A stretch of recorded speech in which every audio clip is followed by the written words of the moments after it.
Assalamualaikum warahmatullahi wabarakatuh. Salam sejahtera, salam sehat, dan salam bahagia untuk kita semua. Saya Farida Hijriah Maharani, CGP Angkatan 7 Kabupaten Labuhan Batu.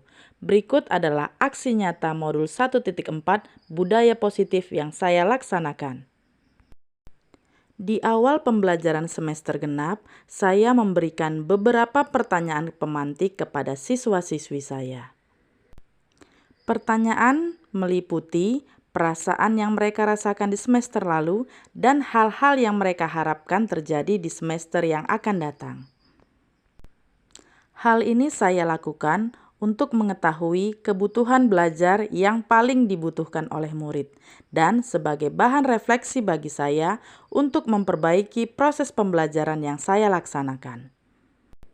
Dari jawaban-jawaban siswa-siswi saya dapat mengetahui kebutuhan belajar yang mereka butuhkan. Dengan memanfaatkan aset yang dimiliki oleh SMP Negeri 1 Panai Hulu untuk pembelajaran IPA. Dengan memanfaatkan laboratorium IPA, laboratorium komputer, dan perpustakaan, saya ingin meningkatkan literasi sains bagi siswa-siswi saya untuk memenuhi kebutuhan belajar mereka. Saya dan siswa-siswi saya membuat kesepakatan kelas yang bertujuan untuk meningkatkan hasil belajar IPA mereka untuk semester ini. Kemudian, saya ingin berbagi pemahaman dengan rekan-rekan saya melalui kegiatan diseminasi budaya positif yang dilaksanakan di SMP Negeri 1 Panai Hulu. Semoga bermanfaat. Assalamualaikum warahmatullahi wabarakatuh. Selamat siang dan salam sejahtera untuk kita semua. Puji syukur marilah sama-sama kita ucapkan kehadirat Allah Subhanahu wa Ta'ala, Tuhan Yang Maha Esa. Karena atas izin dari Allah kita bisa berkumpul pada siang hari ini di ruangan yang baru ini dalam acara diseminasi budaya positif SMP Negeri 1 Panai Hulu tahun 2023. Yang saya hormati Bapak Kepala SMP Negeri 1 Panai Hulu, yang saya hormati Bapak Ibu calon guru penggerak Angkatan 7 Kabupaten Labuhan Batu. Selanjutnya yang saya hormati Bapak Ibu guru hebat SMP Negeri 1 Panai Hulu. Baiklah, Bapak Ibu, di sini saya akan membacakan tertib acara kita pada siang hari ini. Yang pertama tadi kata sambutan dari saya, moderator. Acara yang kedua kata sambutan dari Bapak Kepala SMP Negeri 1 Panai Hulu. Acara ketiga yaitu doa yang nantinya akan dibawakan oleh Bapak Rifan Effendi SPD. Acara yang keempat yaitu penyampaian materi diseminasi budaya positif SMP Negeri 1 Panai Hulu tahun 2023 oleh kita yaitu Ibu Farida. Selanjutnya nanti ada sesi tanya jawab dan terakhir penutup. Acara yang kedua yaitu kata sambutan dari Bapak Kepala SMP Negeri 1 Panai Hulu. Kepada Bapak kami persilakan dengan hormat. Assalamualaikum warahmatullahi wabarakatuh. Dan selamat pagi menjelang siang.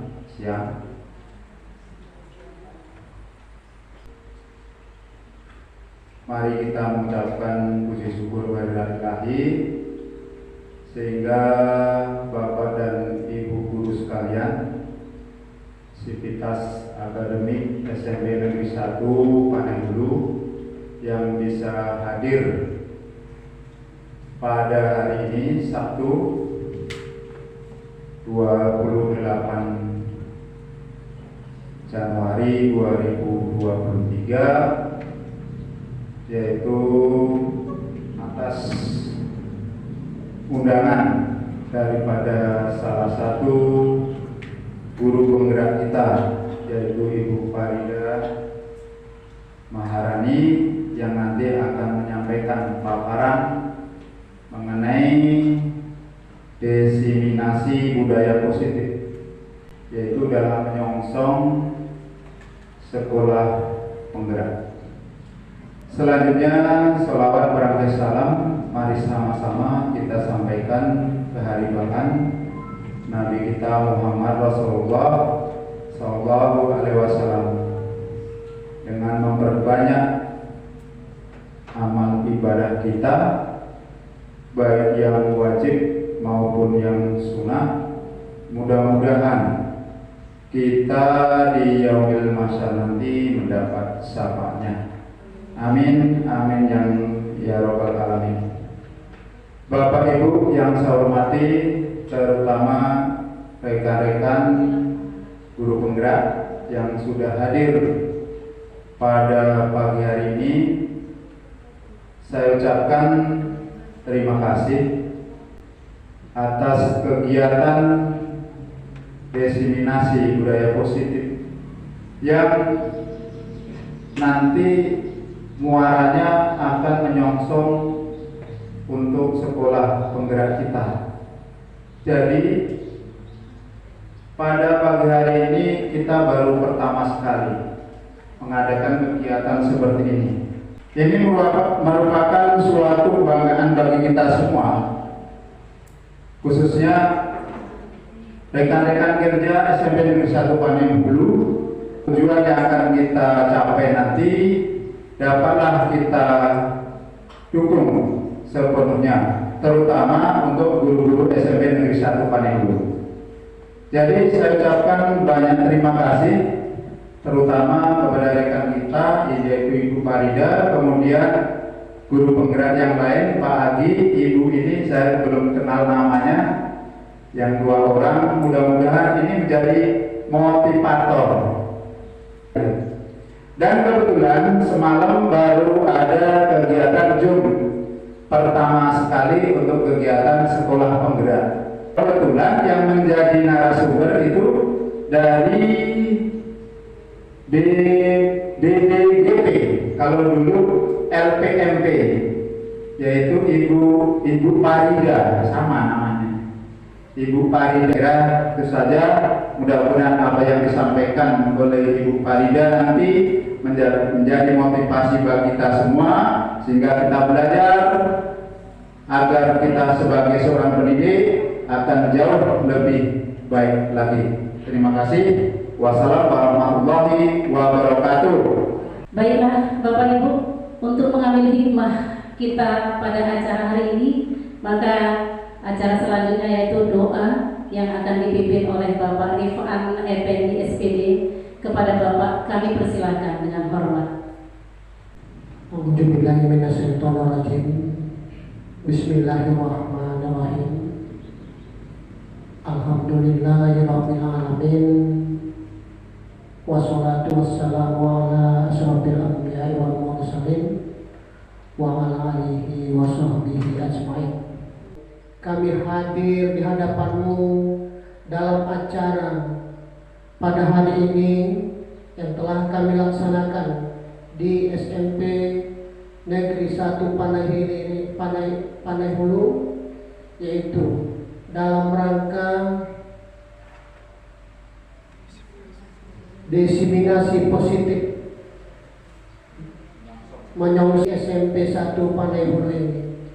Ya Allah ya Tuhan kami, semoga acara yang kami laksanakan pada hari ini mendapat hidayah dan taufik dari ya Allah.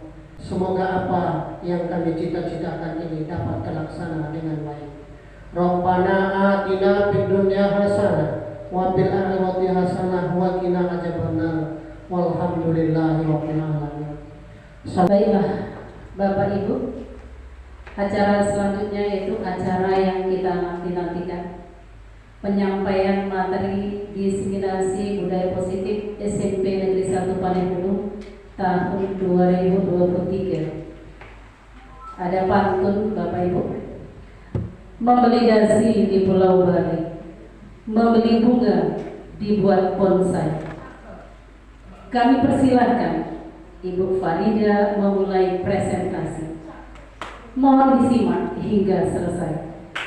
Baiklah Bapak Ibu, kita sambut narasumber kita yaitu Ibu Farida Hijriah Maharani, CGP Angkatan 7 Kabupaten Labuhan Batu. Kepada Ibu Farida kami persilakan dengan hormat. Ya, terima kasih kepada Bapak Kepala SMP Negeri 1 Panai Hulu yang selalu memotivasi dan memberikan dukungan yang luar biasa hingga kegiatan ini dapat berlangsung. Dan hormat saya untuk Bapak Ibu guru hebat SMP Negeri 1 Panai Hulu. Terima kasih untuk rekan-rekan guru saya semua. Terima kasih sudah berkesempatan atau mau hadir di acara Desiminasi Budaya Positif di SMP Negeri 1 Panai Hulu tahun 2023. Baiklah Bapak dan Ibu, profil saya nggak perlu saya baca ya, sudah kenal semua kita di sini. Nah, yang jadi pertanyaan adalah desiminasi. Masih kata yang kurang umum untuk kita. Sebenarnya desiminasi itu apa sih? Bu Des. Nah, desiminasi itu adalah kegiatan menyampaikan informasi sehingga orang yang diberikan atau orang dan kelompok yang diberikan informasi timbul kesadarannya, menerima, dan akhirnya memanfaatkan informasi tersebut. Ya Bu, jadi saya berikan informasi, timbul kesadaran, menerima, dan dimanfaatkan. Nah, berikut adalah kesepakatan pada seminar hari ini. Yang pertama, hadir seutuhnya. Hadirnya di sini, pikirannya jangan di tempat yang lain ya Bu, karena nanti saya butuh keaktifan dari Bapak dan Ibu agar kegiatan ini dapat berlangsung dengan baik. Yang kedua adalah bergantian saat berbicara. Dan yang ketiga, menghormati perbedaan pendapat. Yang keempat adalah berpartisipasi aktif. Jangan ragu, jangan malu, karena kita di sini tidak cari pembenaran, tidak cari siapa yang salah. Di sini kita semuanya menang. Kenapa? Karena kita semua punya pengalaman belajar atau pengalaman mengajar masing-masing. Ada yang masih 1 tahun, ada yang sudah 20 tahun, ada yang sudah berapa tahun Bu Ere? Ya tepatnya Bu.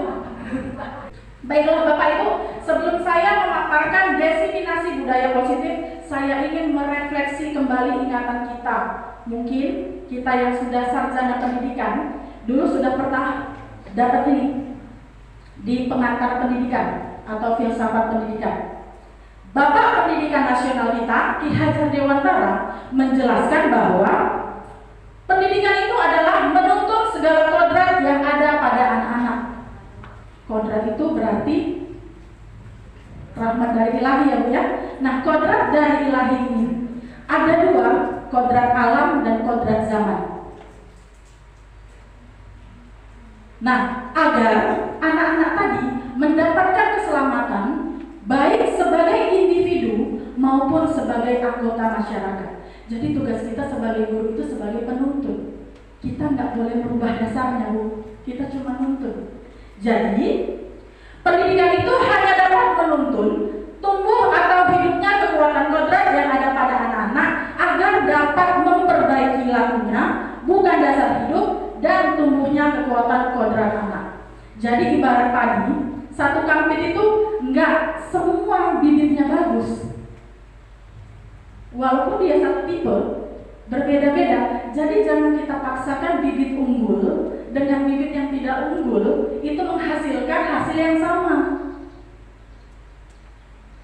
Jadi kalau dulu dikatakan anak itu ibarat kertas yang putih, sebenarnya tidak. Anak itu sudah punya dasar, dia sudah punya kodrat. Tugas kita sebagai guru menebalkan sifat-sifat baiknya dan meminimalisir dan kalau bisa menghilangkan sifat-sifat jeleknya. Karena setiap anak sudah punya dasar. Seperti itu Bapak Ibu. Sudah dipelajari dulu ya Bapak Ibu waktu kita ambil sarjana pendidikan, saya hanya ingin merefleksikan kembali. Baik Bapak Ibu, karena kita tadi tugasnya sebagai penuntun, berarti kita punya peran. Nah, menurut Bapak pendidikan kita, Ki Hajar Dewantara, seorang guru itu memiliki peran yang pertama,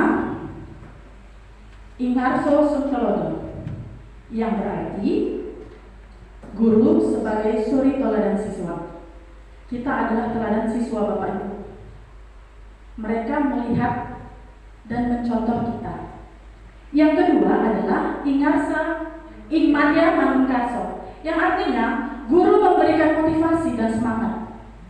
Jadi anak-anak yang punya kekurangan, jangan kita kasih pernyataan-pernyataan negatif, kita kasih dia semangat. Untuk apa? Untuk menuntut tadi. Nah, yang ketiga adalah tuturi handayani. Kita sebagai guru harus mampu mendorong siswa-siswa kita untuk melakukan yang terbaik untuk tujuan hidupnya. Seperti itu Bapak Ibu ya, untuk refleksinya. Nah, baiklah Bapak Ibu, di sini saya punya pertanyaan pemantik sebelum kita masuk ke budaya positif. Jadi saya minta keaktifan dari Bapak dan Ibu untuk 2 pertanyaan di depan. Boleh ya Bapak Ibu ya? Ya. Pertanyaan pertama, hukuman dapat mendisiplinkan siswa. Saya boleh minta pendapatnya Bu apa Bapak ya? Bu Tika lah, penegak disiplin kita. Bisa ya Bu? Iya. Saya yang ke sana atau Ibu yang ke sini? Iya. Sini aja ya Bu ya.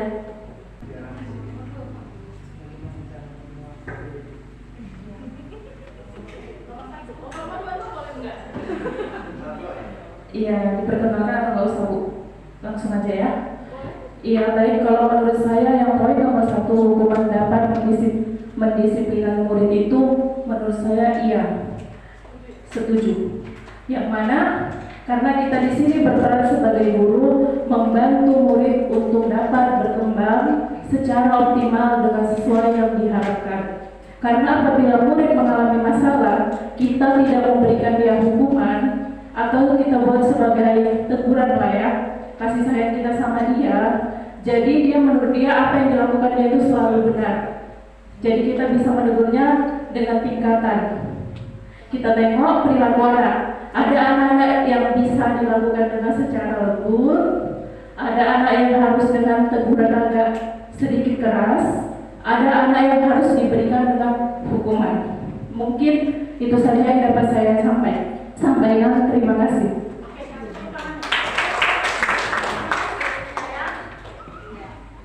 Menurut Ibu Atika dan menurut pengalaman beliau setuju kalau hukuman itu dapat mendisiplinkan murid.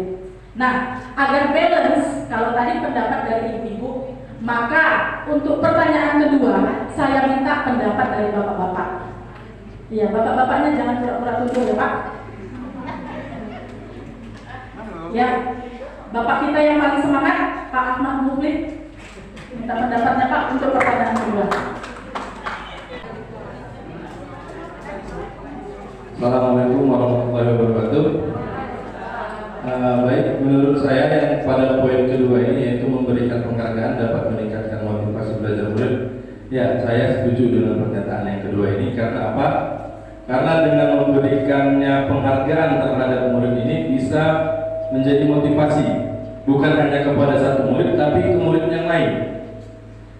Apabila satu murid kita berikan penghargaan, maka mungkin yang lain juga akan bersemangat untuk mendapatkan penghargaan yang lainnya juga, seperti itu.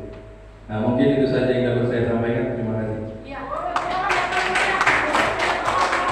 Terima kasih ya Pak William. Jadi Bu Atika setuju hukuman itu dapat mendisiplinkan murid, dan Pak Ahmad Muflid juga setuju kalau penghargaan itu dapat memotivasi murid. Ya, mungkin itu berdasarkan pengalaman beliau, pengalaman kita selama menjadi seorang pendidik dan pengajar. Baik Ibu.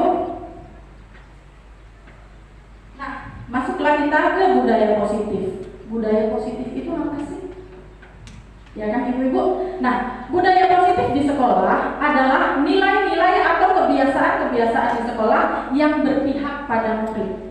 Arti yang berpihak pada murid, segala sesuatunya itu berorientasi pada murid. Yang kita usahakan adalah murid. Ikhlas kita mengajar murid, bukan untuk ada embel-embel di belakang. Nah, baru agar mereka dapat berkembang menjadi pribadi yang kritis, hormat, dan bertanggung jawab. Jadi kebiasaan-kebiasaan ini nanti Bu yang kita budayakan di sekolah kita. Nah, untuk mencapai ini kita harus ke sini dulu. Disiplin positif, dan nilai-nilai kebajikan universal. Jadi, nah, ini kita coba bermain peran dulu ya Bapak Ibu. Cobalah buka. Ini model saya bikin yang cantik-cantik dulu. Oh, belum maju ya Bu ya? Belum kan Bu? Belum. Sini Bu. Nah, ini juga belum. Ayo Bu. Ayo.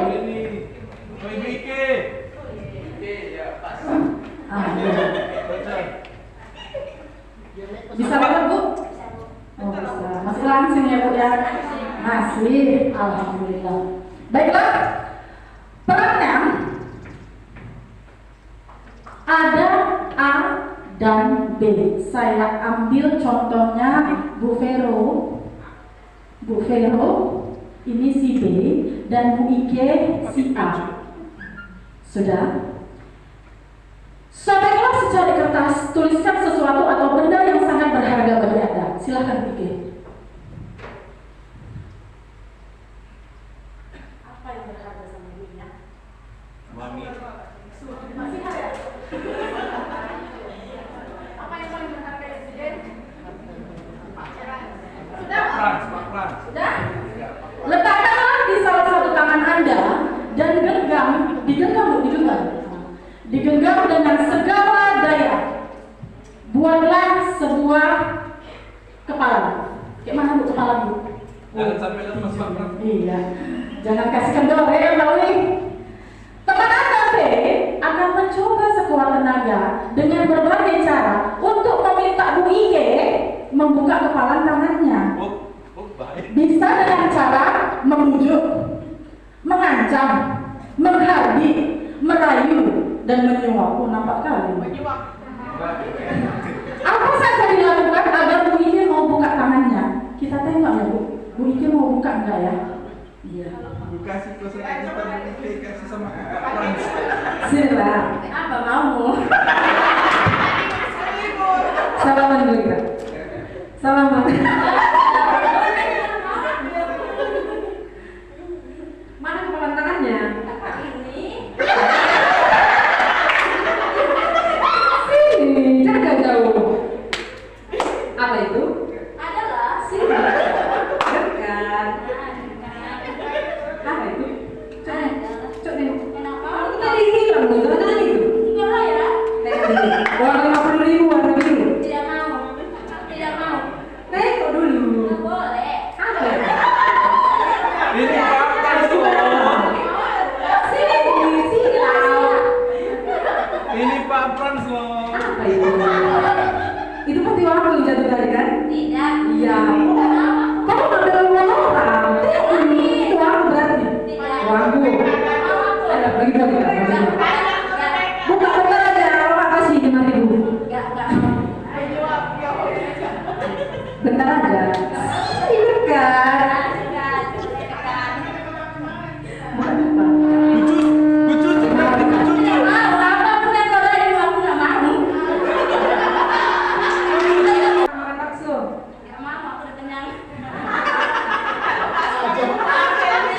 Bo, ancam lo.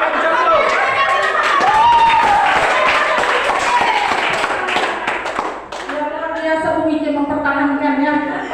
Namanya itu Pak Frans. Mempertahankan karena saja seperti itu ya Bu ya. Apalagi mempertahankan yang lain ya. Iya luar biasa. Oke, dari peran yang dijalankan oleh Bu Ike dan Bu Vero, tapi saya jadi kepo apa nih Bu Ike? Apa itu tadi? Oh, ternyata saya juga nggak boleh. Oke Bapak Ibu, pertanyaan untuk peran yang dimainkan teman kita tadi adalah siapa sesungguhnya yang pegang kontrol untuk membuka atau menutup tangannya? Ya, siapa tadi? Siapa? Siapa? Ayo Pak Arfi. Siapa Pak Arfi? Ayo Pak Arfi. Sini Pak Arfi. Ayo Pak Arfi. Iya, biar masuk YouTube kita. Kasih viral, Ki. Kasih alasan ya. Gak tinggal ya, Siapa yang pegang kontrol Pak Arfi? Bu Ike atau Bu Vero? Si Alu. Bu Ike atau Bu Vero? Bu Ike. Bu Ike, kenapa ya Pak? Karena dia yang memegangnya. Iya, jadi walaupun Bu Vero udah sampai nyuap 5.000 ya kan, yang dipegang 100.000 itu sudah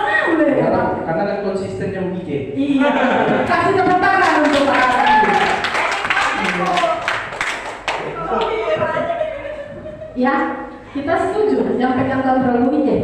Setuju. Iya, kita setuju. Yang pegang kontrol itu Bu Ige.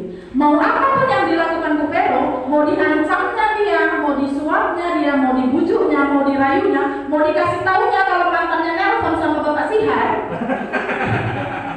dia nggak mau buka. Nah, ini ada korelasinya Bu antara kita dengan murid. Nih, teori kontrol oleh Dr. William Glasser. Ilusi bahwa guru dapat mengontrol murid. Ilusi apa ya? Iya, seakan-akan seolah-olah sekonyong-konyong. Iya. Sebenarnya Bapak Ibu, kalau murid patuh kepada apa yang kita perintahkan sama dia atau kepada dia, sebenarnya dia yang membuka kontrol dirinya. Dia yang mengizinkan. Bukan karena bujukan kita. Memang atas kesadaran dia mau buka. Nah, masukkan bajunya ke dalam. Kalau di pikirannya dia nggak mau membuka dirinya untuk memasukkan bajunya ke dalam, paling di hadapan ibu dia masukkan. Habis itu keluar lagi. Seperti itu. Nah, ilusi yang kedua bahwa semua penguatan positif itu akan efektif dan bermanfaat. Contoh, wih ganteng kali nak kalau dimasukkan bajunya. Itu penguatan positif ya.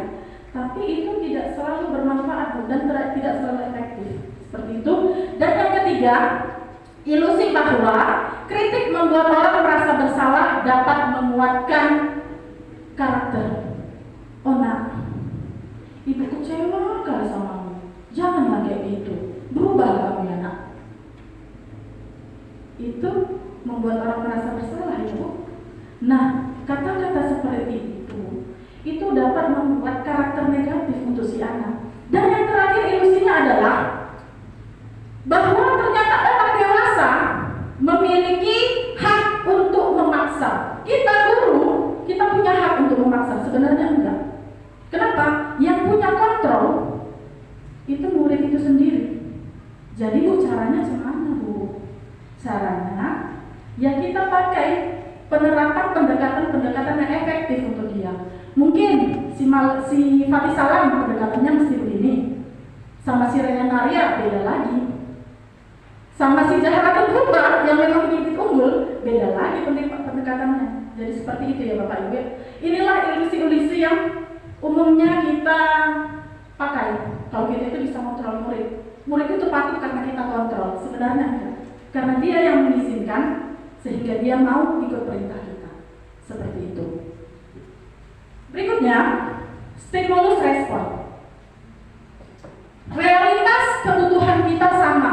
Kita menganggap semua murid itu punya kebutuhan yang sama. Ternyata setiap manusia, setiap individu itu punya kebutuhan yang berbeda.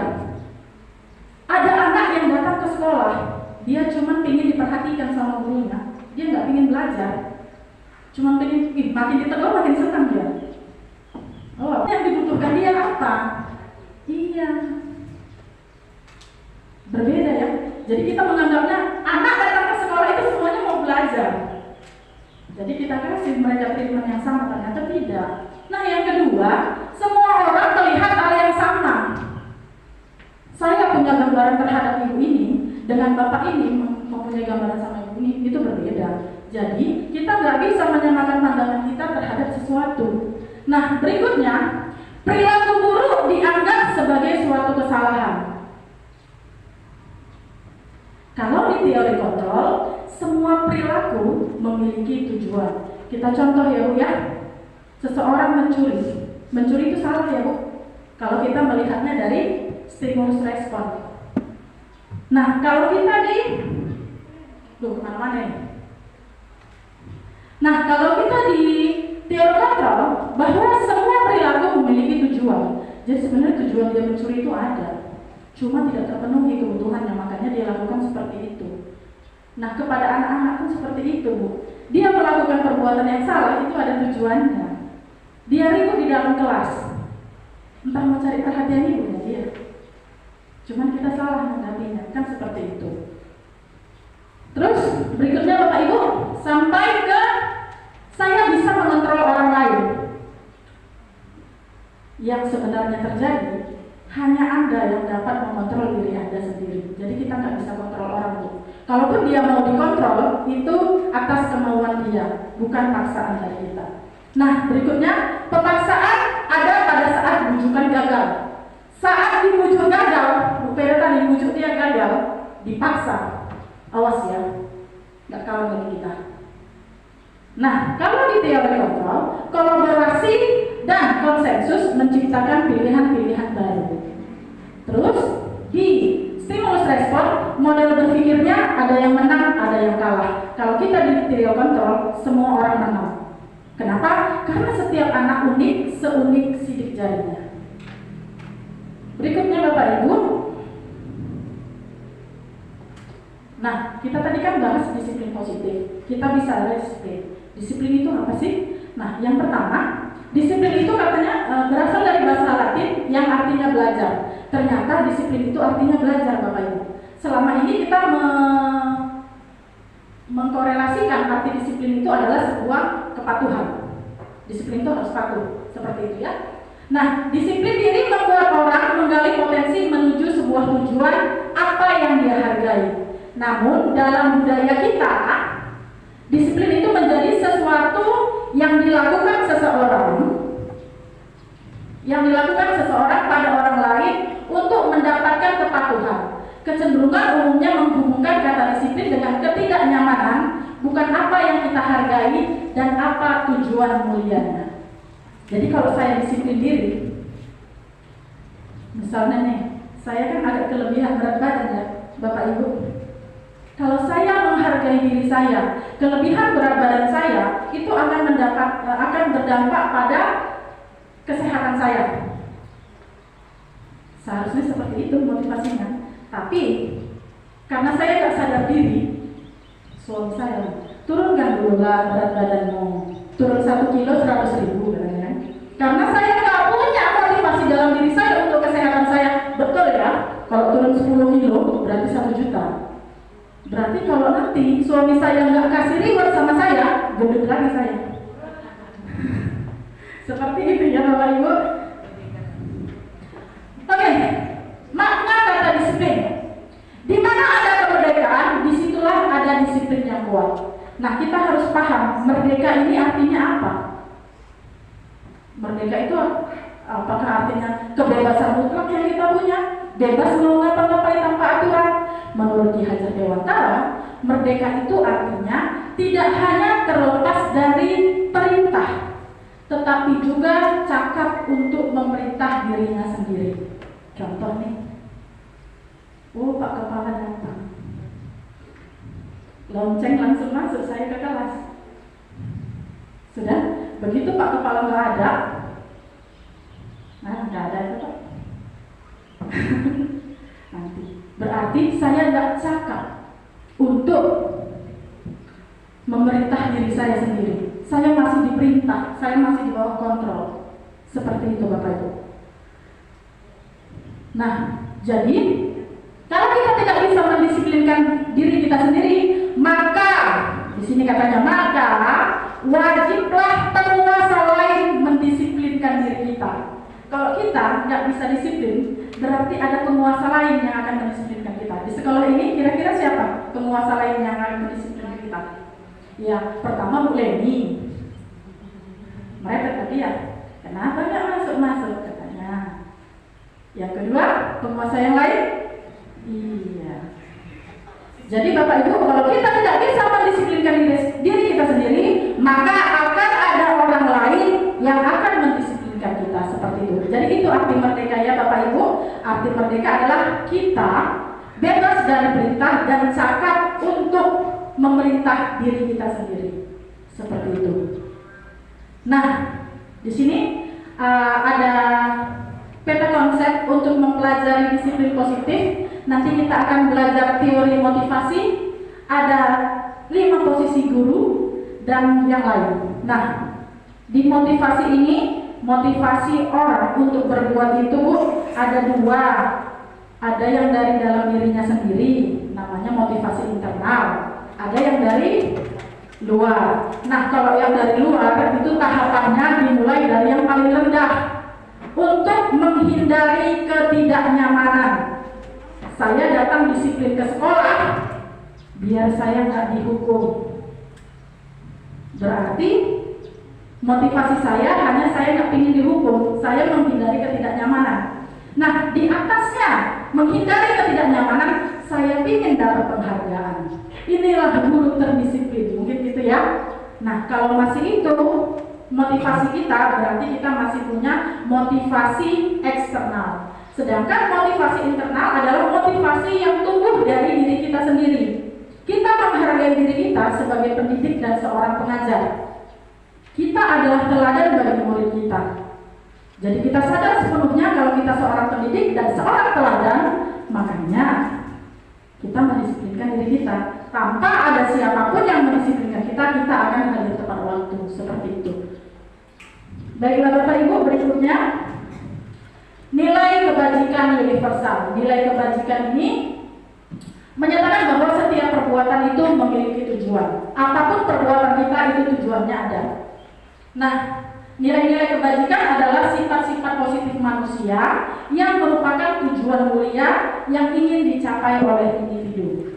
Nah, ini ada pernyataan dari Dan Gosen mengemukakan bahwa nilai-nilai kebajikan yang diyakini seseorang, maka motivasi intrinsiknya akan terbangun sehingga menggerakkan motivasi untuk dapat mencapai tujuan mulia yang ia ingin capai. Jadi nilai-nilai kebajikan ini ada beberapa ya Bapak Ibu, ada 6 organisasi. Nah, yang pertama ini yang sekarang sedang kita laksanakan di implementasi kurikulum merdeka, yaitu profil pelajar Pancasila, di mana nilai-nilai ini sesuai dengan nilai-nilai yang ada di sila-sila Pancasila kita. Yang pertama itu apa Bapak Ibu? Beriman, bertakwa kepada Tuhan Yang Maha Esa. Baru berikutnya mandiri, bernalar kritis, berkebinekaan global, bergotong royong, dan kreatif. Nah, selain ini ada 6 institusi lain yang juga punya nilai-nilai kebajikan yang bersifat universal atau menyeluruh. Ini ada 3, ini yang keempat, kelima, keenam. Udah ngantuk ya Bapak Ibu? Ice breaking kita cukup waktunya mulai ini? Enggak ya? Ya.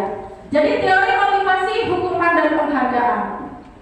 Nih, ada kasus Rizky kurang menguasai pelajaran IPA, terutama untuk materi fisika, sehingga pada saat pelajaran tersebut berlangsung, dia lebih banyak berdiam diri, menggambar di buku pelajaran dan bermalas-malasan. Pada saat guru IPA-nya, Bu Siti apa Bu Farida guru IPA-nya ya? Tersiris siapa Bu ini? Menanyakan pertanyaan, Rizky menjadi gugup dan tidak sengaja menjatuhkan tasnya dari kursi sehingga tiba-tiba gagap pada saat berupaya menjawab. Seluruh kelas tertawa melihat perilaku Rizky yang bicaranya tergagap dan terkejut. Bu Siti pada saat itu membiarkan teman-teman Rizky mentertawakan Rizky yang tergagap. Dia malunya luar biasa Bapak Ibu.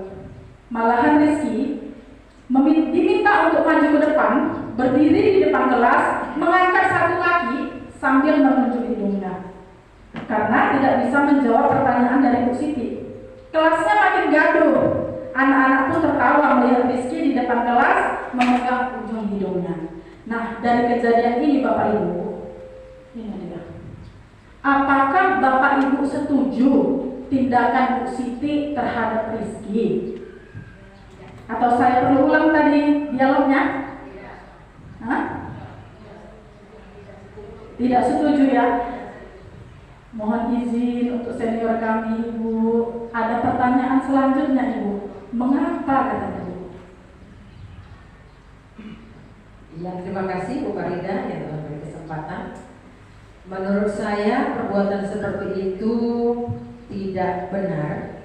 Mengapa? Karena setiap anak tidak mempunyai kemampuan yang sama.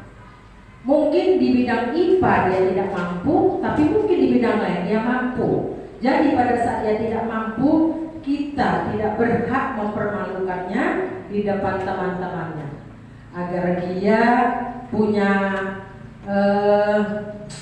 bisa dibilang kepercayaan diri untuk tetap belajar di IPA itu walaupun dia tidak mampu. Yang seharusnya dilakukan oleh ibu guru tersebut bukan mempermalukannya, tapi justru membimbing atau mempertanyakan ada apa. Kemungkinan pada saat itu si anak mungkin sedang sakit atau sedang punya masalah. Sekian dari saya, terima kasih. Ya, tepuk tangan ya Bapak Ibu. Jawabannya itu beda ya kan, Bapak Ibu. Langsung detail dia. Iya, berkelas. Berkelas, elegan. Ada remote ya Pak? Ada. Enggak.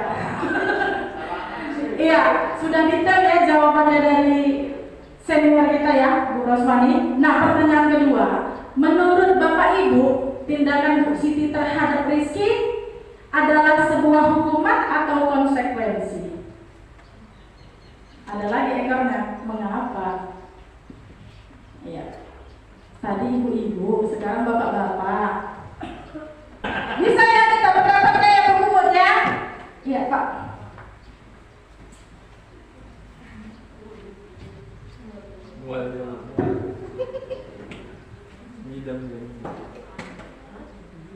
Menurut Pak Bubut yang dibikin Bu Siti tadi, hukuman apa konsekuensi?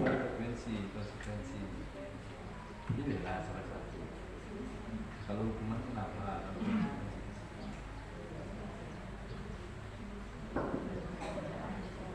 Kalau menurut saya yang dilakukan oleh Ibu Siti terhadap Rizky itu adalah sebuah konsekuensi. Mungkin si Rizky tadi terlalu banyak menghayal ketimbang memperhatikan gurunya yang menjelaskan ke depan. Jadi karena tidak memperhatikan tadi Konsekuensi lah. konsekuensi suruh maju ke depan. Tapi itu nggak sebuah, menurut saya tindakan yang diberikan Ibu Siti tadi mengasih hukuman seharusnya jangan seperti itu. Bapak tadi bilangnya hukuman. Oh ya, konsekuensi Bu. Nah, itu banyak konsekuensi. Secara Bu Siti tadi memberikan konsekuensi, Iya. kurang tepat ya Pak. Kurang ya? tepat. Cukup Pak. Cukup Bu. Oke, tepuk tangan dulu.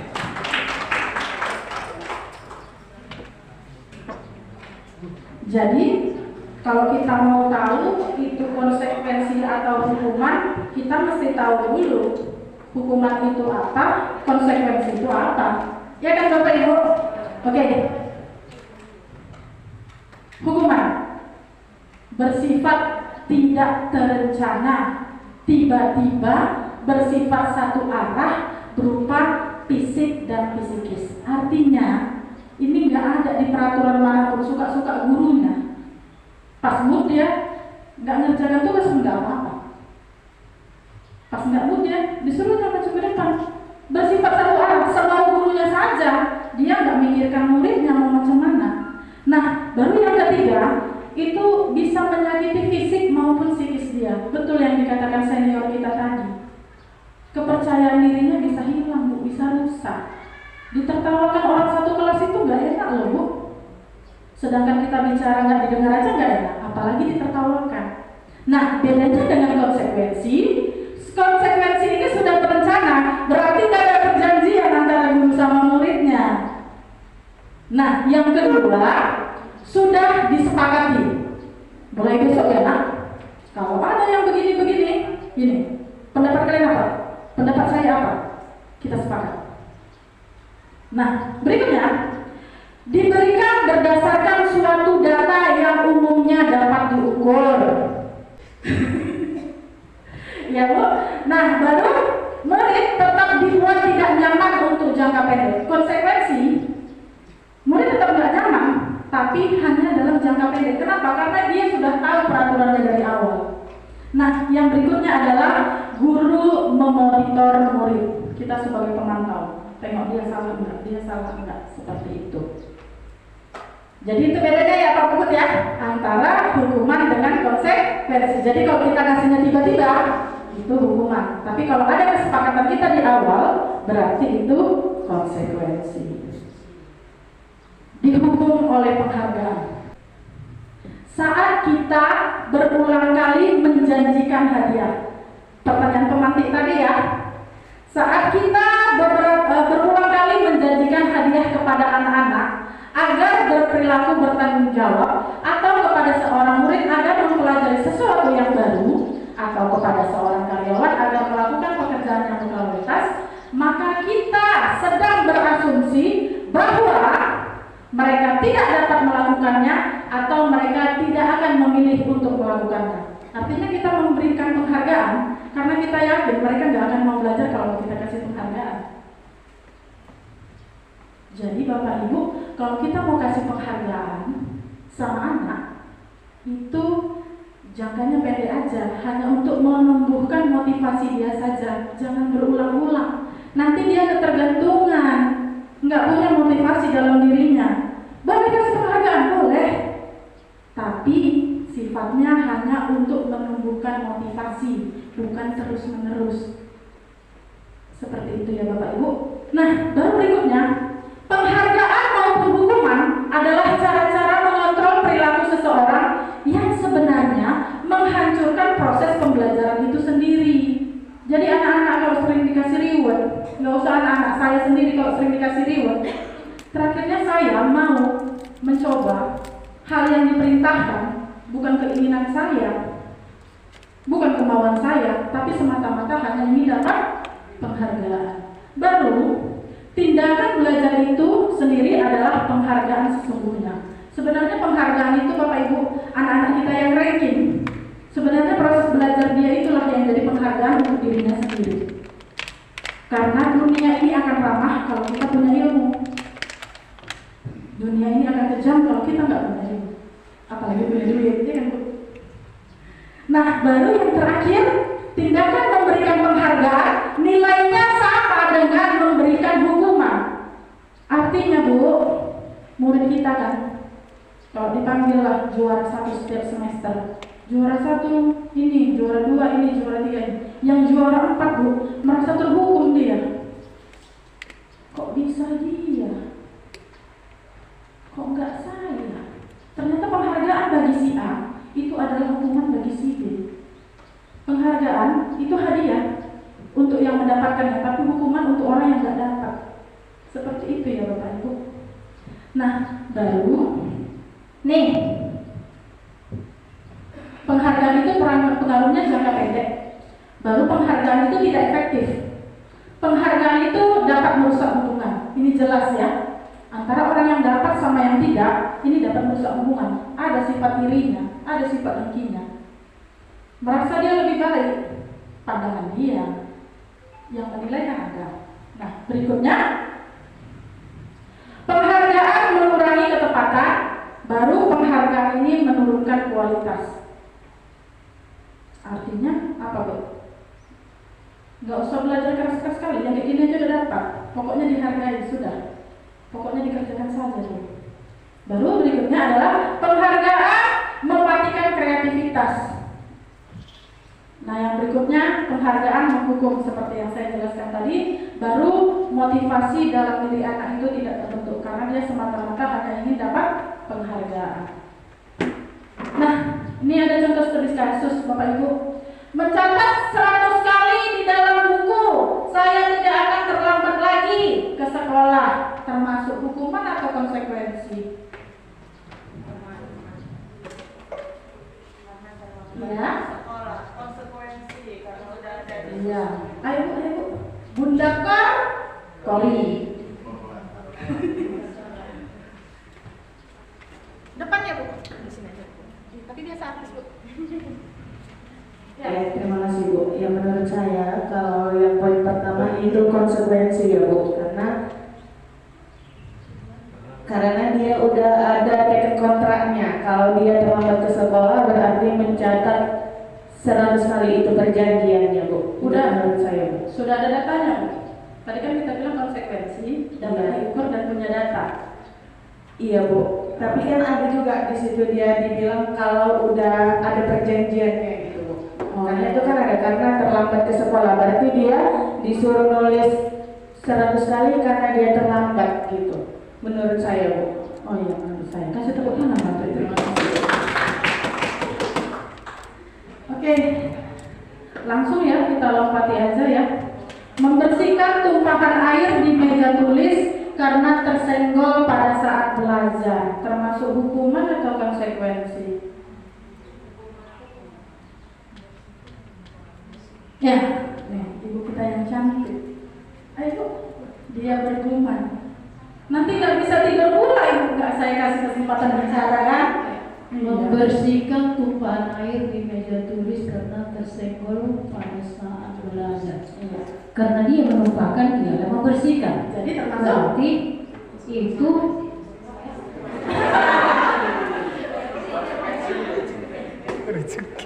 Jadi termasuk iya, tidak ada tertulis tadi, tidak ada data-data, kan berarti hukuman lah.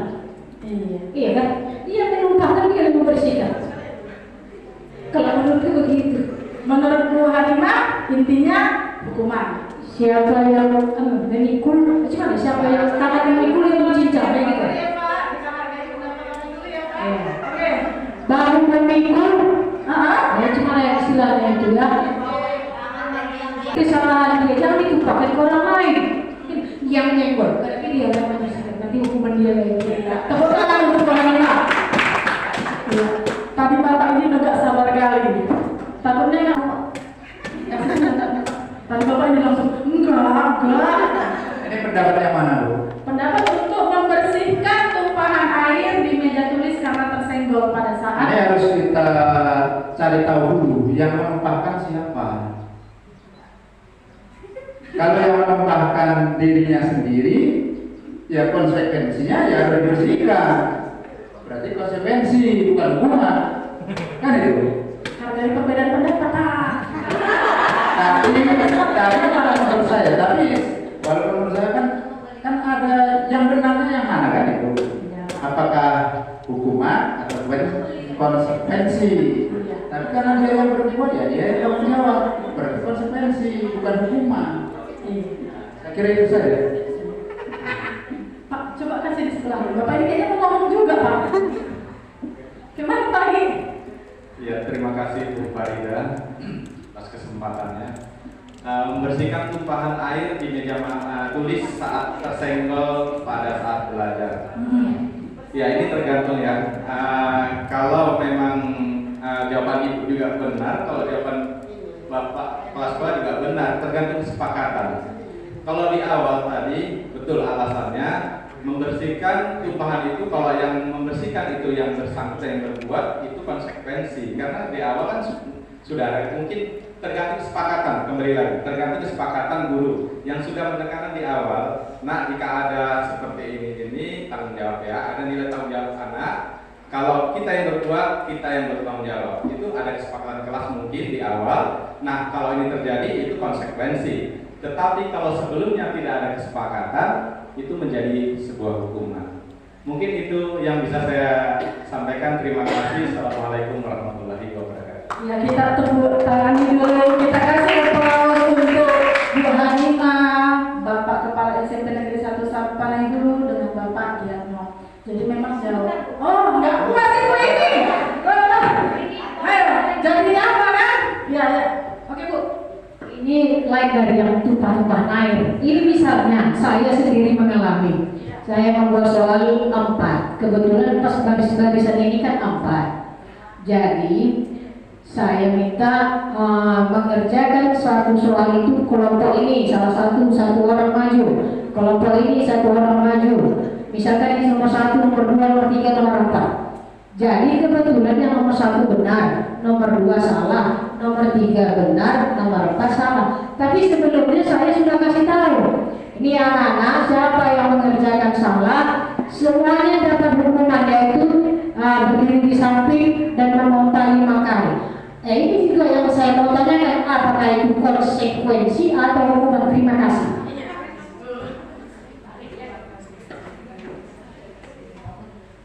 Langsung nampak jiwa abang-abangnya ya. Iya Bapak Ibu, seperti yang tadi, hukuman atau konsekuensi itu tergantung ada tidak kesepakatan di awal. Kalau dia ada kesepakatan di awal, berarti konsekuensi. Kalau dia tiba-tiba berarti hukuman, tetapi yang perlu kita tekankan di sini, berilah anak itu konsekuensi yang relevan. Artinya, kalau dia menumpahkan air dan dia yang membersihkan, relevan kan Bu, ada solusinya kan? Tapi kalau anak nggak mengerjakan tugas Bu, ibu hukum dia keluar, jangan masuk ke kelas, ada solusinya?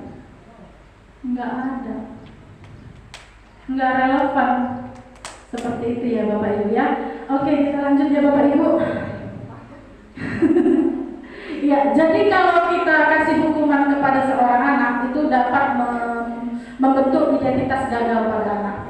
Baik Bapak Ibu, ternyata hukuman itu membentuk identitas gagal bagi anak. Sedangkan konsekuensi dia sudah paham. Kalau dia bikin pelanggaran yang itu, dia pasti yang itu dapatnya. Dan kesepakatan itu dia sudah tahu, sudah ada komunikasi antara saya dengan murid saya, dua arah kita cerita. Dan kedua-duanya memang bikin anak gak nyaman.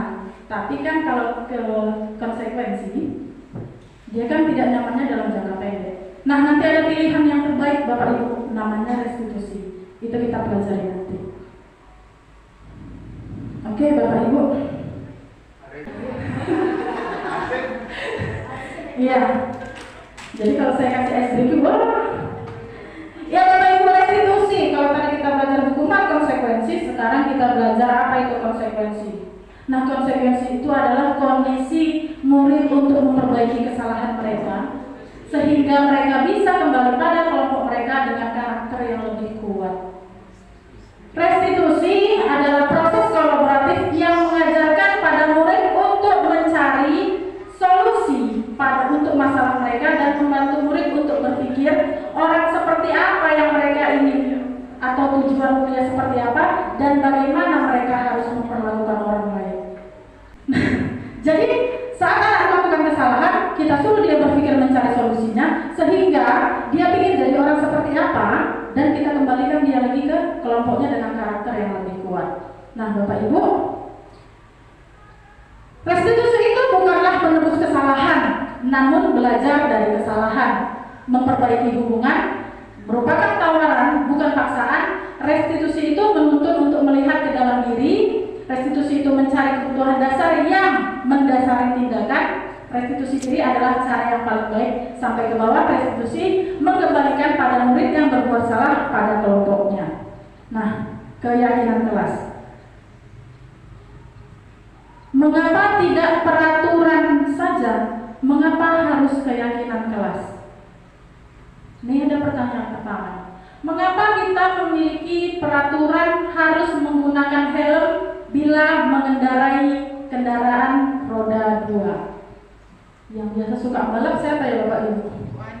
Bu Ani. Pakai helm Bu Ani? Yang sering pakai helm siapa ya Bapak Ibu? Bu Leni. Iya, Bu Leni. Kira-kira Bu, mengapa kita memiliki peraturan harus menggunakan helm bila mengendarai kendaraan roda 2?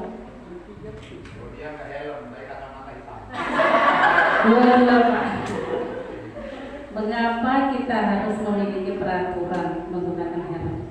Memang menggunakan helm itu sudah dibuat oleh pemerintah, bahwasanya kalau kita berkendara roda 2 itu harus memakai helm demi keselamatan kita di jalan raya.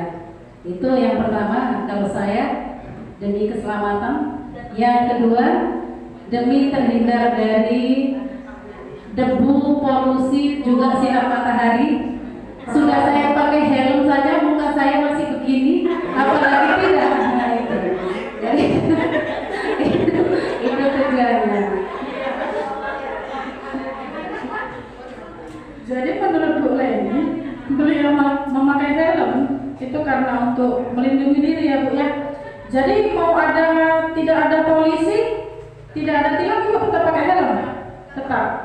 Memang karena Ibu sadar kalau helm itu bisa melindungi Ibu. Iya, prakteknya Bapak tersenggol. Iya Bapak Ibu. Iya Pak. Iya. Iya Bapak Ibu, itulah dia pernyataan yang di atas tadi. Mengapa tidak peraturan saja? Kenapa harus keyakinan kelas? Itulah yang akan kita lakukan di kelas kita. Kita jangan bikin peraturan, kita bikin keyakinan. Boleh kita yakin kalau dia pakai helm, itu akan bisa menyelamatkan dia dari debu, dari apa lagi? Pandangan apa? Iya, itu motivasi dia. Dia yakin kalau saya pakai helm, saya lebih sehat, saya lebih terlindungi dibanding saya pakai helm karena ada tilang polisi. Seperti itu Bapak Ibu. Jadi di kelas kita bikin keyakinan kelas ya Bapak Ibu, bukan peraturan kelas.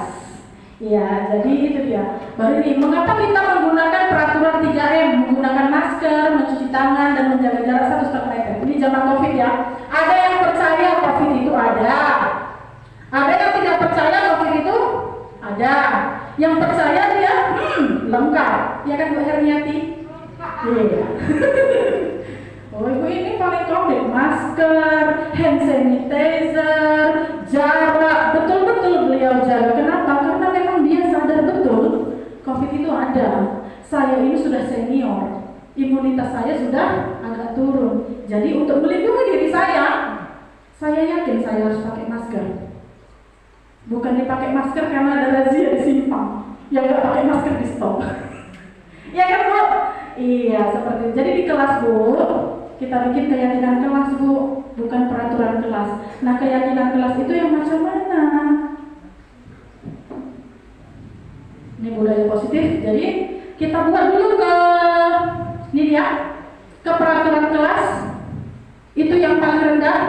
Baru nanti kita masuk ke yang lebih luas, keyakinan kelas. Nah keyakinan kelas itu akan membangun lingkungan positif yang akhirnya akan membentuk budaya positif. Jadi kita mulai dulu dari kelas kita, baru lingkungannya sudah nyaman untuk anak-anak kita belajar, maka akan terbentuk budaya positif di sekolah. Nah, jadi biasanya Bu, kalau peraturan kelas kata-katanya seperti ini ya, dilarang mengganggu orang lain. Hadir di sekolah 15 menit sebelum pembelajaran dimulai. Nah, kalau keyakinan kelas, dia sifatnya lebih abstrak, menggunakan kata-kata positif. Kalau orang bahasa Indonesia, kata negatif itu kalau pakai tidak. Jadi kata tidaknya kita hilangkan. Misal, dilarang mengganggu orang lain, kita ganti menghormati orang lain. Dilarang melakukan kekerasan, kasih sayang antar sesama. Bergantian atau menunggu orang lain, saling menghargai. Seperti itu Bapak Ibu bentuknya. Ya, bukan ngajarin ya Bapak Ibu, berbagi pengalaman ya Bapak Ibu. Nah, ini dia 5 kebutuhan dasar manusia. Yang pertama bertahan hidup.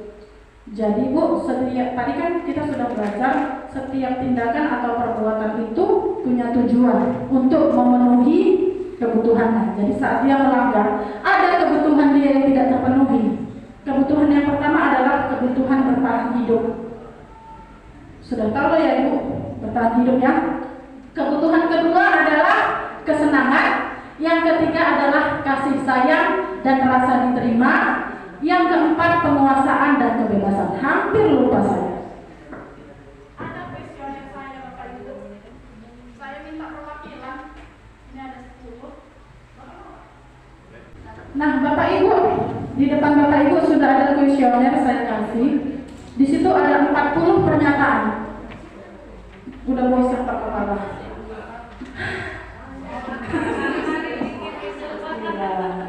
Waktu kita.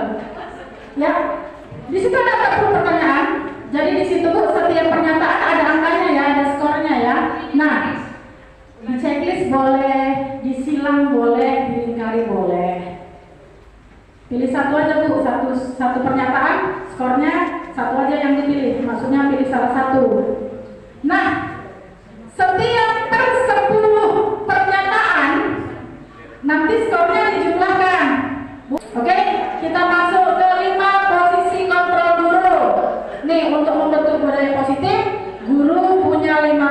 kontrol. Ya, untuk 5 posisi kontrol guru, yang pertama itu posisi kontrol guru sebagai penghukum, yang kedua posisi kontrol sebagai pemberi rasa bersalah, yang ketiga posisi kontrol sebagai teman, yang keempat posisi kontrol sebagai pemantau, yang kelima posisi kontrol sebagai manajer. Nah, untuk lebih memahami kelima posisi kontrol guru ini, untuk memahami kelima posisi kontrol guru ini, izinkan saya ya Bapak Ibu untuk menayangkan video yang kira-kira nanti isinya Bapak simak apa tindakan gurunya, apa perkataan gurunya, dan kira-kira hasilnya bagaimana sama murid. Menyusul. Nah, posisi yang pertama adalah posisi kontrol guru sebagai penghukum.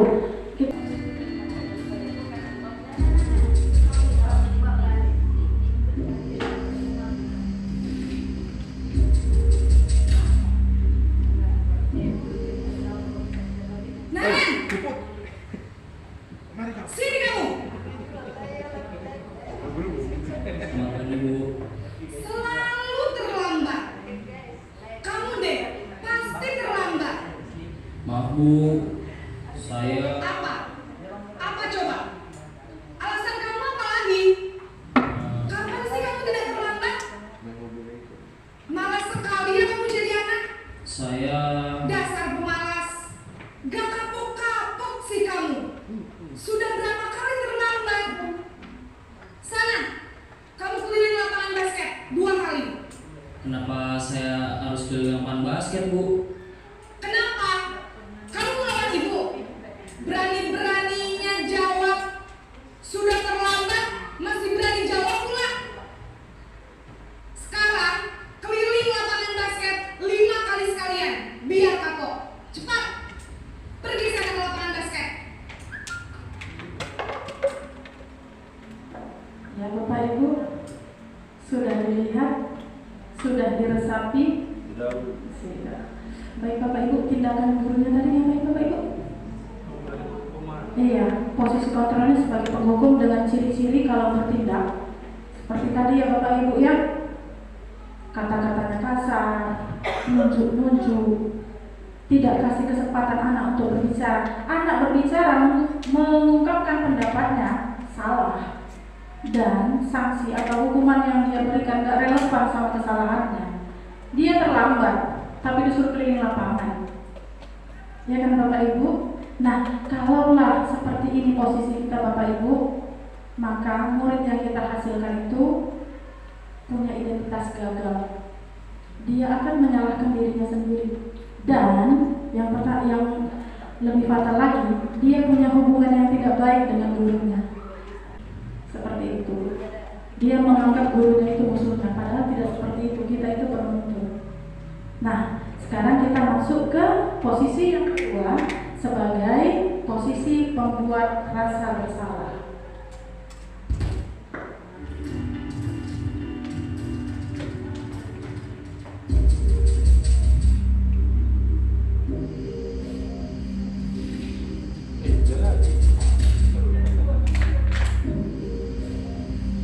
Naren!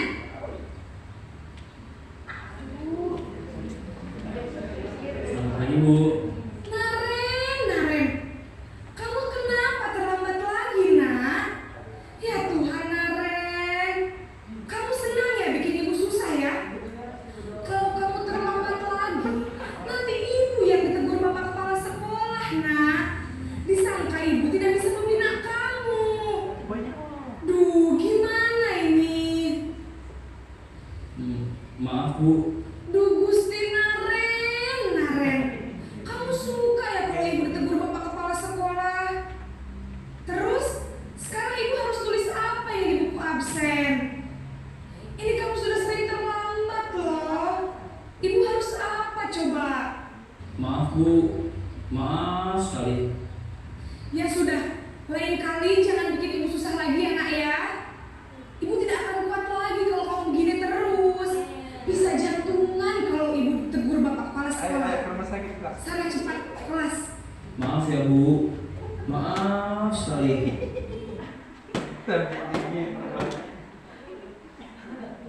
Kasihan si Naren, Bu. Iya, Bapak Ibu. Di sini kira-kira tindakan gurunya atau kata-kata gurunya seperti apa ya? Iya. Kata-katanya lembut, Ibu-ibu.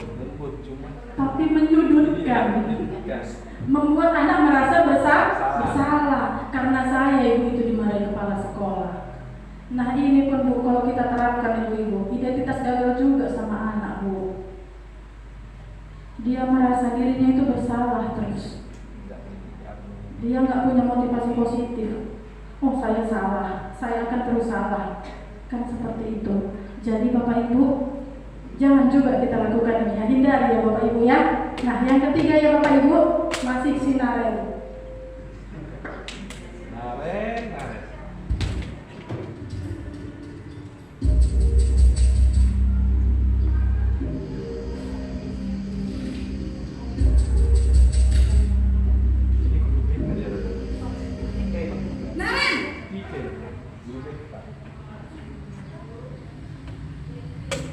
Selamat pagi, Bu. Wah, sudah jam berapa ini, Nak? Terlambat lagi ya, sayang? Iya, Bu. Habis ibu saya lupa membangunkan saya, Bu. Kamu malah menyalahkan ibu kamu. Kamu bukannya anak yang larinya paling kencang. Kok terlambat sih? Iya, Bu. Saya memang terlambat bangun tadi. Jadi, biarpun saya lari kencang, tetap gak kekejar, Bu. Ya sudah sana. Nanti lain kali larinya lebih kencang lagi ya. Biar gak terlambat lagi. Bikin seneng ibu. Demi ibu. Bisa kan? Bisa, Bu. Ya sudah sana masuk kelas. Ibu beresin urusan absen kamu. Kamu ini ada-ada saja.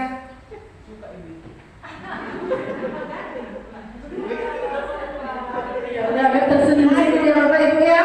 Ini posisi kontrol guru sebagai teman, posisi kontrolnya Ibu. Nah di sini seperti apa tindakannya Bapak Ibu? Iya, kita terlihat lebih akrab terhadap murid.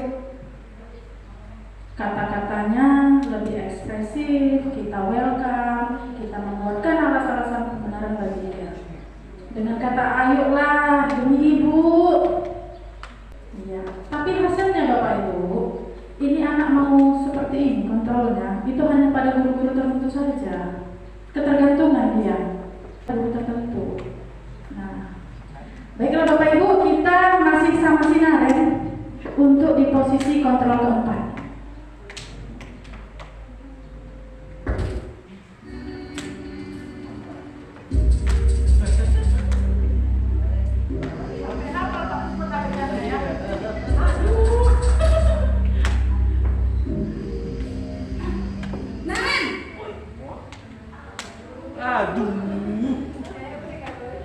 Selamat pagi, Bu.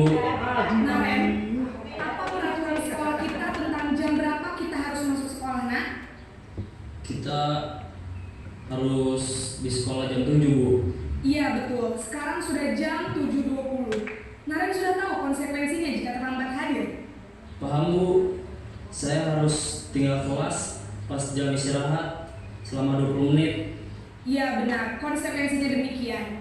Jadi nanti jam 9.30 pas istirahat, kamu harus tinggal di kelas, kerjakan tugas tambahan untuk ketertinggalan kamu, ya? Baik, Bu.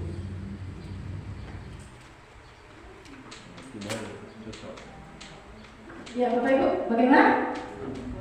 Iya, dia bicara aturan dan konsekuensi.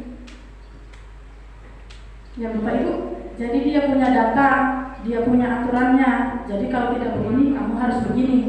Kalau tidak begini, kamu harus begini. Seperti apa konsekuensinya? Dia selalu bilang seperti itu ya Bu.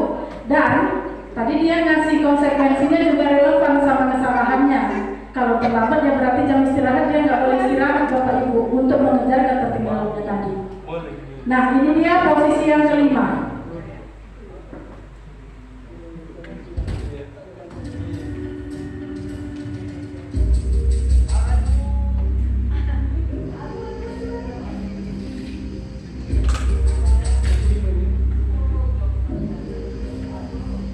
Naren, Selamat pagi Bu. Selamat pagi Naren. Maaf Bu, saya terlambat. Iya, sekolah masuknya jam 7, sekarang sudah jam 7.20. Jadi sekarang bagaimana ini Naren? Maaf Bu, saya lupa setel alarm saya semalam. Baiklah, menurut kamu, keyakinan sekolah yang mana yang perlu kamu tingkatkan? Menghargai diri sendiri dan orang lain mungkin ya Bu. Setuju. Jadi, apakah Naren meyakini prinsip saling menghormati tersebut? Iya Bu, saya meyakininya. Apakah Naren bersedia memperbaiki masalah keterlambatan ini? Bersedia Bu. Bagaimana kamu akan perbaiki masalah keterlambatan ini?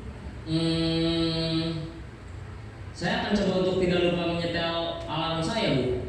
Baik, kalau Naren lupa menyetel alarm di rumah, ada orang yang kira-kira bisa bantu mengingatkan tidak? Ada Bu, kakak saya, Kak Emma. Ada lagi selain Kak Emma? Selain Kak Emma, ada ibu saya. Baik, jadi yang mengingatkan Naren adalah Kak Emma dan ibu kamu ya? Kira-kira akan mulai setel alarm kapan nih Naren? Setelah pulang sekolah, akan segera saya lakukan.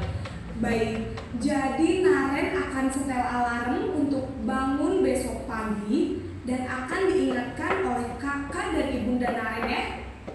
Ada lagi yang mungkin perlu dilakukan Naren agar tidak terlambat bangun lagi?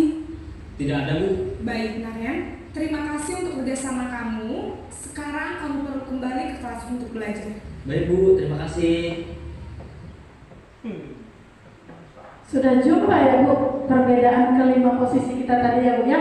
Nah, di posisi manajer ini adalah posisi yang paling ideal untuk seorang guru. Artinya, saat seorang murid atau seorang anak melakukan kesalahan, beri dia waktu untuk berpikir, mencari solusi atas pelanggaran yang dia buat.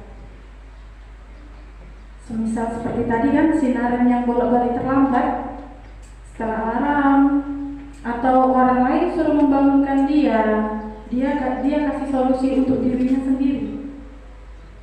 Jadi anak itu disuruh berpikir, mencari solusi, dan disuruh bertanggung jawab atas perbuatannya. Seperti itu Bapak Ibu.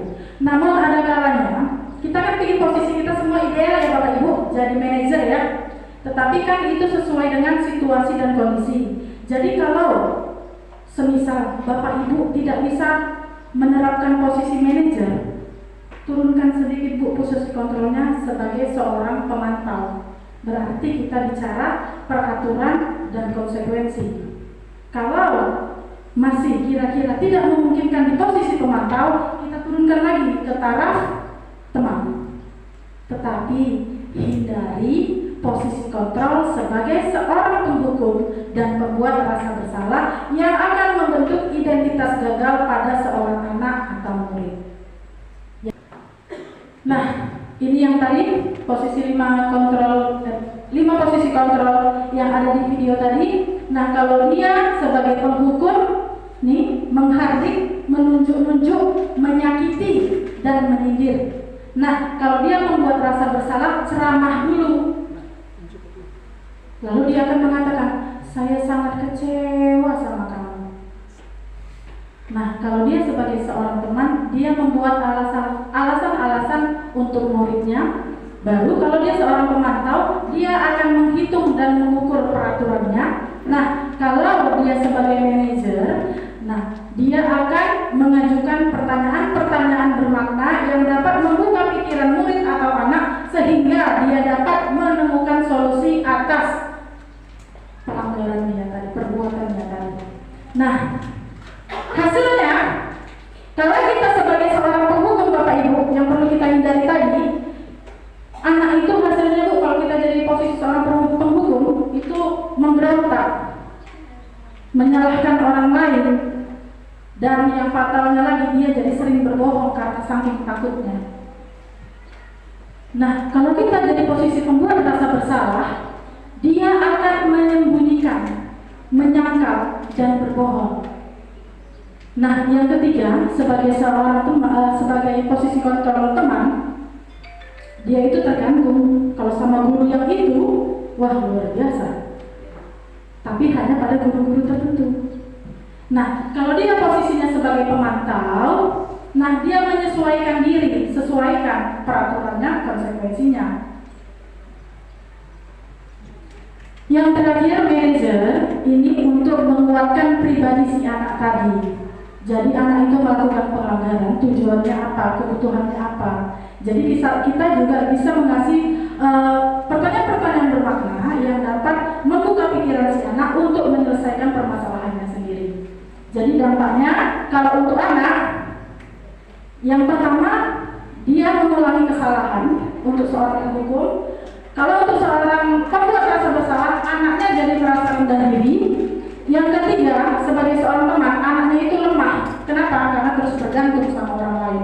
Nah, yang keempat, ini menitik beratkan pada sanksi atau hadiah untuk dirinya. Berarti masih motivasi eksternal. Nah, yang kelima, mengevaluasi bagaimana cara memperbaiki diri. Jadi Bapak Ibu, memang posisi paling ideal adalah manajer. Cuman kita kalau mengkondisikannya agak susah. Maksudnya kondisinya kan bergantung kondisi kita memposisikan diri kan Bapak Ibu. Ideal manajer, kalau belum turun ke pemantau, kalau belum bisa juga ke teman dulu kita berbicara dengan dia. Tapi hindari yang dua itu ya Bapak Ibu, penghukum dan pemberi rasa bersalah, karena akan membentuk identitas gagal pada murid. Ini yang terakhir ya Bapak Ibu. Oh, ini studi kasus. Nah, restitusi. Tadi restitusi itu katanya bukan paksaan, bukan menebus kesalahan. Nah, ini ada segitiga restitusi Bapak Ibu. Ini adalah tahapan yang kita kerjakan sebagai seorang manajer, posisi guru sebagai kontrol manajer. Yang pertama adalah menstabilkan identitas. Jadi kalau ada seorang murid melakukan kesalahan, itu kita stabilkan dulu identitasnya. Semisal nih, dua orang anak berantem, kita panggil anaknya, jangan dulu, kenapa berantem? Kayak mana gak berantem Bu? Disiramnya bajuku pakai air. Kan seperti itu Bu. Nah kita bilang juga sama dia, ya wajar lah pula kau marah ya kan, disiramnya pula pakai air. Saya pun marah seperti itu. Artinya kalimat-kalimat kita itu, kita pro sama dia, kita mendukung kita awalnya. Karena orang yang sedang marah itu biasanya belum stabil psikologisnya. Jadi kita stabilkan dulu dia, kita tenangkan dulu dia dengan cara kita pro sama dia. Nah setelah dia merasa lebih tenang, baru kita tanya lagi. Jadi nak, kalau kamu pukul tadi, kita validasi dulu. Kira-kira kalau kamu pukul tadi yang nyiram kau pakai air, salah nggak? Benar nggak tindakan kamu? Benar lah Bu, kalau dia masih merasa benar. Atau salah lah Bu. Jadi kira-kira kalau itu salah atau itu benar, kira-kira ada nggak cara yang lebih baik lagi menyelesaikan masalah itu? Suruh dia berpikir. Nah setelah dia berpikir, baru yang ketiga, menanyakan keyakinan. Jadi nak, kalau kira-kira berantem, selesai masalah itu? Tanya sama dia, yakinkan. Jadi nak, keyakinan di kelas kan ada. Kita harus menghormati orang lain. Kita harus kasih sayang antar sesama. Atau dia yang kita suruh ingat apa keyakinan di kelas tadi. Nah seperti itu Bapak Ibu. Jadi stabilkan dulu identitas dia. Kita pro sama dia. Oh iya, ibu pun dulu pernah gini. Nah setelah itu baru kita validitas lagi kesalahan dia. Benar nggak kira-kira yang kamu bikin tadi itu? Nah setelah itu baru kita tanya, kita kasih pertanyaan yang kira-kira pertanyaan bermakna yang kira-kira dapat membuka pemikiran dia. Menanyakan keyakinan kelas itu tadi, menghormati orang lain, menghargai, kasih sayang antar sesama. Jadi seperti itu ya Bapak Ibu ya. Nah, ini dia. Kalau untuk menstabilkan identitas, gurunya biasa berkata, berbuat salah itu hal yang manusiawi. Baru tidak ada manusia yang sempurna. Bapak Ibu juga dulu pernah salah. Bapak Ibu tidak tertarik mencari tahu siapa yang salah, siapa yang benar. Baru kalau kamu menyalahkan dirimu sendiri terus menerus, apakah kamu bersikap baik pada dirimu? Nah, inilah kata-kata yang akan atau yang bisa kita gunakan untuk menstabilkan seorang anak yang melakukan suatu pelanggaran. Nah, yang kedua, ini adalah kata-kata yang bisa kita gunakan untuk validitas kesalahan. Semisal, kamu bisa saja melakukan hal yang lebih buruk, tapi kamu tidak melakukannya. Atau, kamu pasti punya alasan kenapa kamu melakukannya. Atau, apa yang penting bagi kamu? Nah, sampai ke bawah ya Bapak Ibu, apakah kamu bisa melakukan yang lebih baik nantinya? Kita validitas dulu, dia salah kan? Nah, kita tanya kesalahan itu apa dengan pertanyaan-pertanyaan seperti ini tadi. Nah, yang terakhir, menanyakan keyakinan. Kelas yang ideal itu kelas yang seperti apa sih? Kamu ingin jadi orang seperti apa? Kan gitu, kalau anak yang berantem, kita yakinkan dia, kamu ingin jadi anak seperti apa kalau seperti ini? Nah. Tapi lalu, apa nilai yang kita percaya di kelas atau di sekolah? Atau nilai-nilai universal apa yang telah kita sepakati? Jadi Bapak Ibu, saya minta kita, kalau saya kan kebetulan bukan wali kelas ya, jadi memang di semester kemarin, sebelum awal semester genap, saya kasih pertanyaan-pertanyaan untuk murid-murid saya, apa yang ingin mereka lakukan untuk memperbaiki hasil belajar mereka semester kemarin untuk semester sekarang. Itu jawabannya banyak, terserah. Jadi artinya harus ada yang diperbaiki baik dari metode saya belajar maupun cara belajarnya kamu. Jadi kita cerita. Jadi pembelajarannya kalau itu mungkin kurangnya di mana, mereka kasih tahu. Nah, jadi kita bisa berefleksi dari mereka dan mereka bisa kita kasih masukan juga. Baru kita punya kesepakatannya. Nah, kalau kesepakatan itu sudah ada, baru kita tulis di kelas seperti itu. Jadi kalau yang wali kelas juga mungkin bisa menyiapkan kesepakatan atau keyakinan kelasnya. Jadi anak-anak itu dalam melakukan suatu tindakan dia sudah tahu apa konsekuensinya. Seperti itu ya Bapak Ibu. Nah, kita sudah sampai di akhir. Mari kita merefleksi diri. Hasil belajar hari ini itu kan tadi saya bilang diseminasi, menyampaikan informasi, terus timbul kesadaran, menerima dan memanfaatkan. Jadi refleksi hari ini, nih saya minta, boleh ya Bapak Ibu? Iya, Putri bisa ya Putri? Boleh ya? Iya Putri? Bu Hanimah, bisa Bu? Bisa.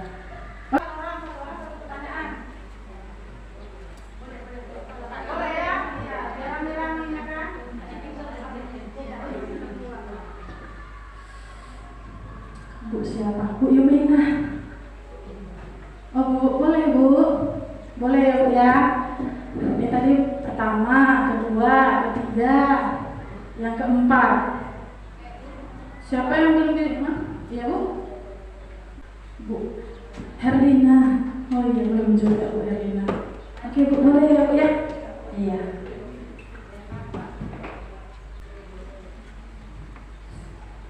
Terima kasih kepada Bu Karida. Untuk hari ini pengalaman saya mengikuti pelajaran hari ini berupa ada banyak yang saya dapat baik untuk perbaikan ke depan dan mengoreksi yang baru. Mungkin selama ini saya belum begitu paham tentang bagaimana merefleksikan apa-apa, baik itu perbedaan antara hukuman dan konsekuensi tadi. Yang tahu saya hanya ada hukuman.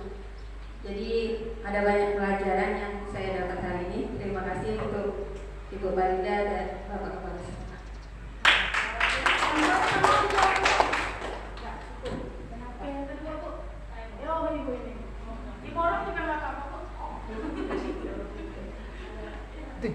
Maju Bu. Terima kasih kepada Ibu narasumber yang sudah memberikan kesempatan kepada saya. Perasaan saya setelah mengikuti pembelajaran ini sangat senang. Sangat senang sekali. Yang pertama dapat snack. Yang kedua dapat ilmu. Yang tadinya saya nggak tahu jadi tahu. Mungkin kedepannya saya akan merubah sikap-sikap saya yang arogan, yang selalu gitu ya kan. Kayak orangnya keras ibu ya. Jadi kok yang model kelemek-kelemek itu kayaknya kurang pas dengan saya. Jadi Mungkin kadang-kadang anak ini salah paham. Padahal maksud saya itu mengajak dia, mendidik dia supaya lebih baik lagi, kan begitu. Jadi perasaan saya ini sangat senang. Seperti yang dikatakan Ibu tadi, saya bisa membedakan mana itu hukuman, mana konsekuensi, dan 5 poin apa tadi? Posisi kontrol itu. Ya, pokoknya yang benar itu jadi manajer ya. Jadi itulah. Kalau bisa Ibu, 1 bulan sekali kita buat begini Bu. Jangan hanya sekali ini saja ya kan. Jadi yang mana perbuatan-perbuatan kita yang kurang pas di lapangan, supaya kita perbaiki ke depannya, supaya kita masuk surga semua, kan Bapak Ibu? Nah, ini kan amal ibadah kita. Terima kasih, hanya itu. Sekian dan terima kasih.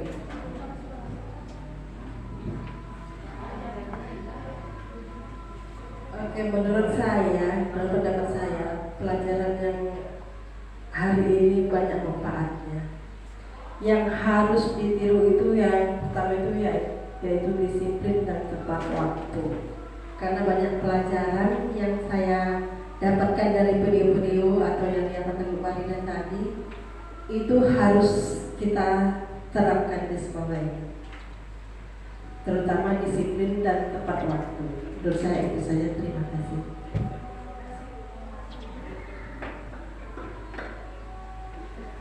Assalamualaikum warahmatullahi wabarakatuh.